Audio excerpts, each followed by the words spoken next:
Riigitöötajatena peame tavaliselt silmas kogu avalikku sektorit. Täna räägime ka avalikust teenistusest ehk riigi ja omavalitsuse ametnikest ja töötajatest ning eriteenistujatest, kelle palga kujundamisel peame arvestama palgaturul toimuvate muutustega. Eesti keskmine palk tegi eelmisel aastal viimase 14 aasta suurima kasvu. Seetõttu kasvasid ka avalike teenistujate palgad. Kõige enam kasvasid palgad meie jaoks olulistel eriteenistujatel, politseil, päästjatel ja tegevväelastel. Avaliku teenistuja keskmine palk on Eesti keskmisest palkast kõrgem. Miks nii?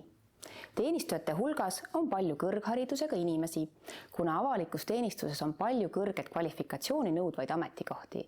Näiteks peavad keskkonnaametnikud seisma hea selle eest, et Eesti täidaks Euroopa tasemel võetud kliimaeesmärke. Terviseameti töötajad analüüsima vee ohutust inimeste tervisele.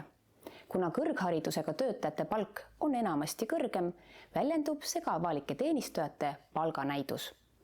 Viimase palgauuringu järgi saavad riigiteenistujad samaväärse töö eest keskmiselt 20%, tippspetsialistid lausa 26% madalamat palka, kui nad saaksid erasektoris sama tööd tehes.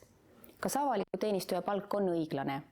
Ühest küljest on justkui avalik ootus, et riigiteenistujaid vähendataks ja neile ei makstaks maksumaksja raha eest väga kõrget palka.